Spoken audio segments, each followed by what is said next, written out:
Hello, this is Dr. Nanette Hoxon from the Altar of Mary. So, ngayon, anong tawag dito? Ano tayo ngayon, no? Yung lagi nilang sinasabi na hindi tayo perfect. Paborito sabihin ng mga tao. Kasi hindi tayo perfect.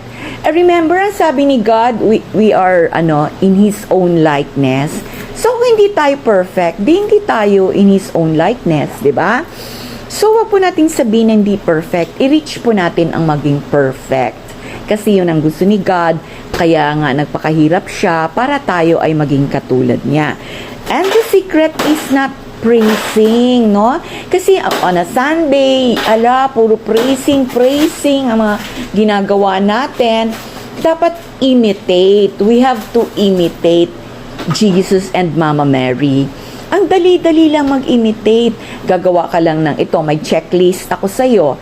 Yun sa inyo, yun na yung 7 deadly sins. So, para maging Jesus and Mama Mary ka, check mo lang. Love ba ako? Love? Nas present ba sa akin ito? Love, joy, peace, kindness, gentleness, long-suffering, temperance, meekness, faith. Wala po ba ako nito?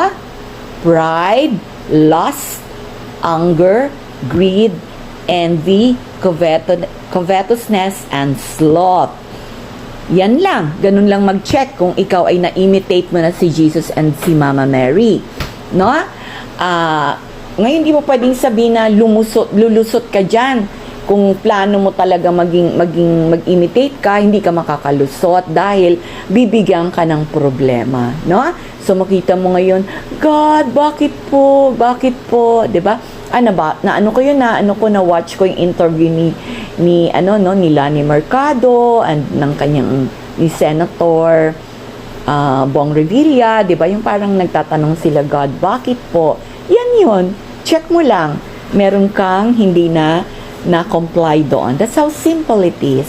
So, hindi ho ang pagyaman, kundi ito pang i-reach nyo ang pag-imitate. Okay? So, that's how simple to be. Huwag magsabi na perfect, we have to be perfect. Kasi, pagka yan ay intention natin maging perfect, dadaan din naman talaga tayo sa butas ng karayom. Pero, kayang-kaya natin yan. Okay, bye!